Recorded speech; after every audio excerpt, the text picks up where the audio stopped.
Hello, so today we're here to discuss everything you need to know before booking a family adventure. And I've gathered the best experts in the office for this. Would you like to introduce yourselves? Yeah, I'm Mark. I'm head of product, and I took my family on tigers and temples of Rajasthan last summer. Hello, I'm Andy. I'm the family product manager, and I've been on the family Costa Rica adventure, and I've also been on the Norway winter adventure. Hi, I'm Rachel. I'm head of marketing and I've been on two trips, the Portugal Algarve family adventure and the Swedish Arctic family adventure. Nice. So you guys have covered quite a few areas there.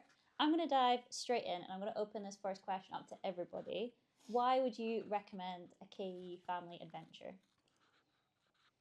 Um, just as any other um, adventure in our product list, the one of the best bits about a trip is the spirit of community. So you're booking on with a small group of other like-minded people, in this case, other families. So you get to share these amazing experiences with lots of other people. I think that's one of the key things. Yeah. And I just say the worry's all taken out of it, so you just have to turn up, everything's done for you, the food's sorted, it's amazing on the trips I went to. And the kids have a great time, but the adults have a great time too. And I will add that the trips are curated by people here in Keswick, and we're all, outdoors people who want to do these sort of trips, and so they're ideally set up for people just like us. Andy and Mark, you went on adventures that go to quite a lot of different places. Mark, you with India and Andy with Costa Rica. On both trips, you do so many different activities and explore so many different places. How easy were the overall logistics for all this, like the travel and the transfers and moving around? So for India, the travel to India is quite long. So we flew from Manchester to Heathrow, and then from Heathrow through to Delhi in one trip with BA, and that was fine. I mean, kids on an aeroplane, they spend most of the free time looking at screens anyway. So you Yeah. sat them in front of a screen and feeding them to fly on an aeroplane, and then in India itself, we kind of did the Golden Triangle. So there was quite a lot of travel involved, but it was in a very large, spacious minibus. Mhm. Um, and it's India, so you're just looking out the window and you see countless wonders, statues and temples and animals, monkeys, and we, you know, played a game of seeing how many cows we could count throughout the entire trip. We got to about 830, I think. So yeah, so really straightforward. And it's part of it's part of the joy of travel. Really, is all of that. The logistics were really quite easy. Getting into country is dead straightforward. A bit of a visa to fill in, an e-visa to fill in, and then it's very welcoming, an easy country to travel in. Yeah. Yeah, and so I travelled through Costa Rica, which is it's a geographer's dream, and it's also a wildlife enthusiast's dream too. In that it literally crosses from one coast to the other, but in shortish, manageable sort of trip distances. So you were never really Yeah. in a vehicle for more than sort of 2 or 3 hours at a time. Mhm. And we try and sort of create these experiences so that they share some of that in most places. Yeah. Some places are a little bit more extreme, you have to go a bit further, but by and large. So that keeps the sort of like the expectations sort of for particularly the kids that are going to be on these journeys. They understand what they're getting into in that sense. Yeah. But the guides are also really engaging. They're sort of picked for these trips because they're sort of show a particular interest in sort of the fun side of family trips. And so that you're always playing games as you travel. We played like an Yeah. animal word association game for hours on end that kept the kids entertained. But then also, yeah, you're in Costa Rica, so you're driving along like gigantic mountain ridge lines and through cloud forest and rainforest Yeah. and there's bright blue like electric blue butterflies flying along the side of the road that are like as big as your hand, And you occasionally slow down and in some cases get out of the vehicle to spot a sloth or whatever it might be. Sort of climbing through the trees, monkeys, and all sorts of things. So yeah, it's another sort of exciting element of these trips is that you go into places that are completely different to where you normally spend most of your time if you live in the UK or the States or so there's some sort of fascinating things, but it's all really sort of we try and put it together so that the kids are going to be entertained the whole way, really. Yeah, it's not like taking them on like the standard UK motorway for like 4 hours. Bit different to the M6 services. Much more exciting for them.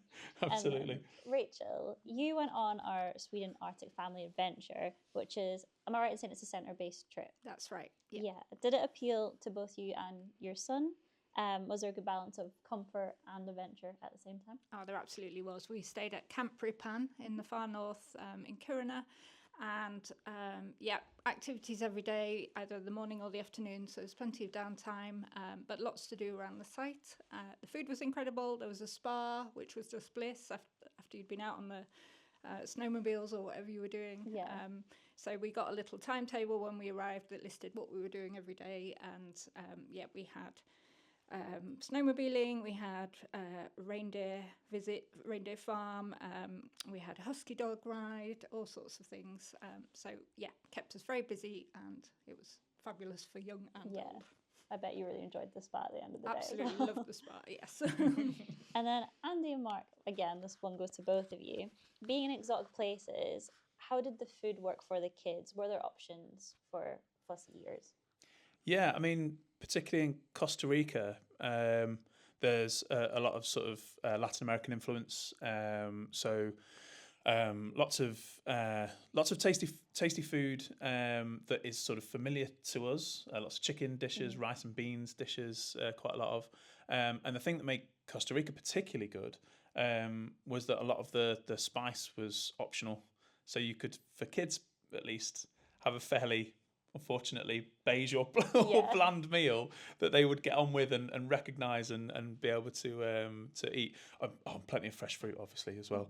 But then as a sort of a little bit more adventurous than my children, perhaps, I could chuck all the spice on the side. If you ask for the right things, and you get some really, really great sort of homegrown pots of chili jam and some really, really good stuff. Loads of fresh fruit, really, really great sort of fresh smoothies and things like that for the kids. And then the food was really, really sort of easy to palate for the kids. Wonderful.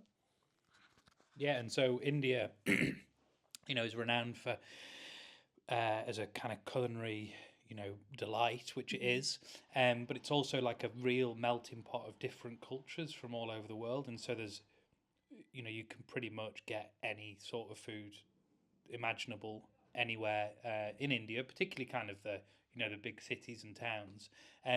So food was really easy. Some of my children are a little bit fussy, and actually we were able to cater for them with sort of normal, the kind of normal fare that they would eat here, and pasta dishes and pizza and so on. But then there was also perfectly possible for them to have, have very mild curries and rice, and even like just if they just wanted to have rice and ketchup, God forbid, they could do that too. So like super simple, really easy. And I think that's, with India in particular, it's one kind of worry that a lot of people have because it's such a famous cuisine, and actually it's no problem whatsoever. Yeah. I think it must be quite a lovely thing to take your kids to somewhere like that, and then that be their introduction to those kind of foods and something that they go on to enjoy for like the rest of their lives. So I mean, quite adventure. we we went out and had we got curries, went to certain places and kind of got takeaways for the kids before we went to sort of say, ease them into it. Try a bit of this. Did that work well? It worked all right. Yeah, like you had to pick the curries, so that they were fairly realistic to what they were going to get. But it worked all right. Nice. And then all your holidays are so different, covering so many different amazing activities. Did the kids stay engaged throughout? I feel like, Rachel, this is quite a good one for you because you did a wide range of activities in your Sweden holiday, didn't you? Yeah, so many activities, and the same with the Portugal one. And the thing that I found most striking was the total lack of screen time. There was no Yeah. need for it because we were so busy. He didn't even want to go on it, which is unheard of normally. So yeah, totally engaged. Everybody loved the activities that we did. The ice hotel visit was another highlight as well. Yeah. And just coming back to food, my child is not that fussy and was quite upset when he came home that we couldn't get reindeer carbonara. So yeah, he loved it, and he loved mousse. So Oh, there you nice. go. Wonderful. And then I'm going to open it up to everyone now, because we're going to get to some of the tips, since you guys have all been on this and experienced it firsthand. What was one thing that each of you packed that was essential for your trips? The beach towel was essential for my Portugal trip, where there was a lot of time bodyboarding and surfing and out in the water. So that was fabulous. And in Sweden, definitely the thermals. It got down to -20. Yeah, so I was in Norway in winter as well, and thermals were absolutely essential. And then, in Costa Rica, we had buffs that we couldn't do without on a daily basis. It would just dip into any stream, river, waterfall or whatever to keep the kids cool and like their temperature balanced. It worked an absolute treat. As a sunshade, as a way of keeping cool. It's just, Oh yeah, you can use them for so many different things. Yeah, it's They're brilliant. So good. Yeah. Really versatile. So thermals in Delhi,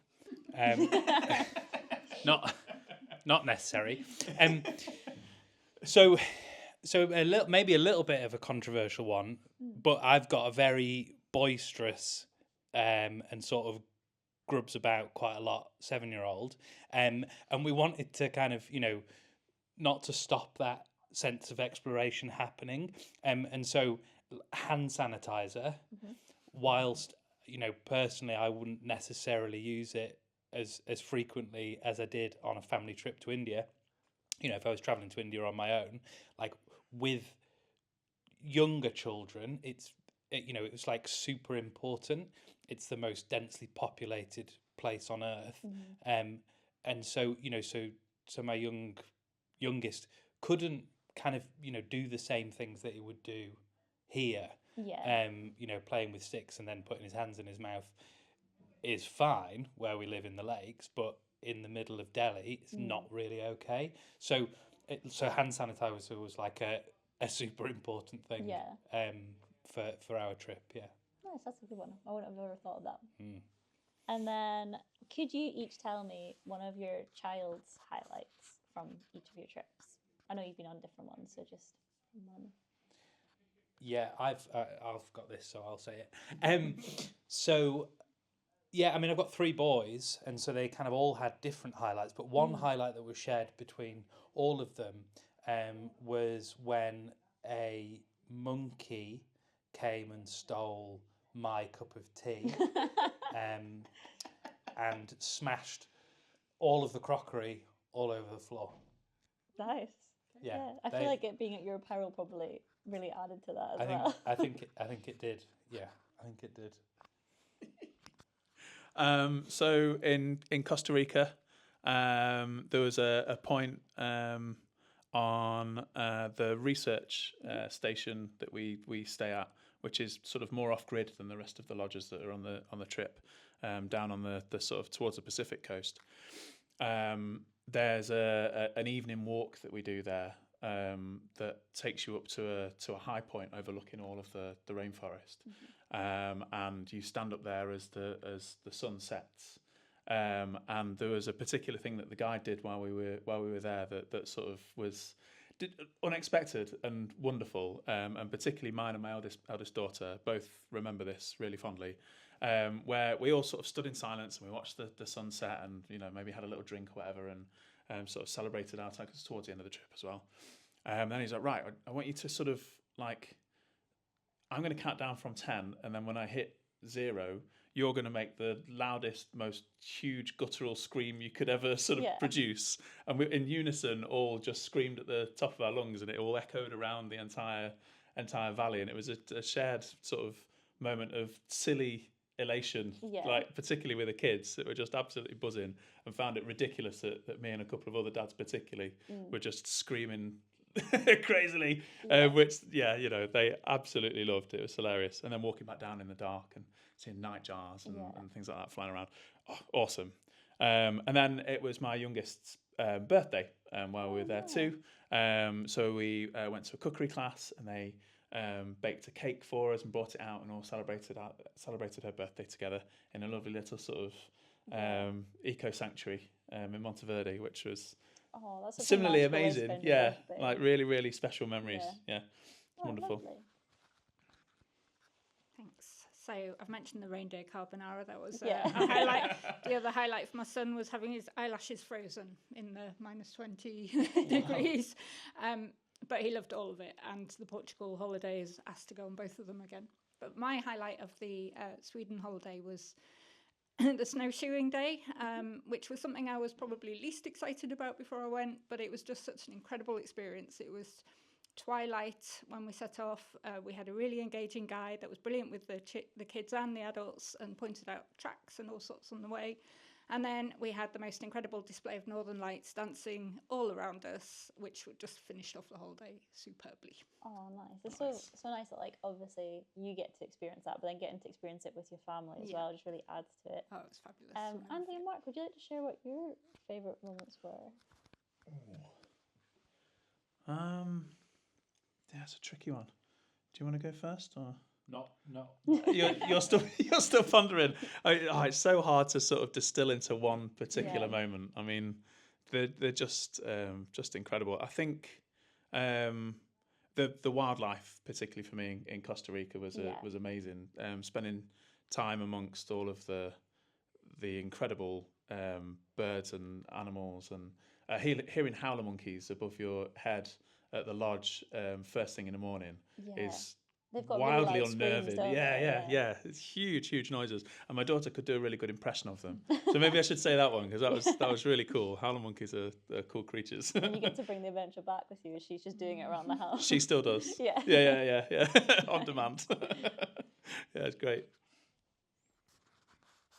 So so again, like a little bit like Andy, I can't quite pinpoint an exact moment or memory, something that I really enjoyed, but because I enjoyed all of it. I guess another nature-related one was in the wetlands that you visit on this holiday, and seeing fruit bats, like looking up in the sky and seeing swarms and swarms, or whatever you call them, flocks, and it looks like birds at first, and then you're like, oh no, that's bats. Yeah. Huge bats all flying around over the swamp.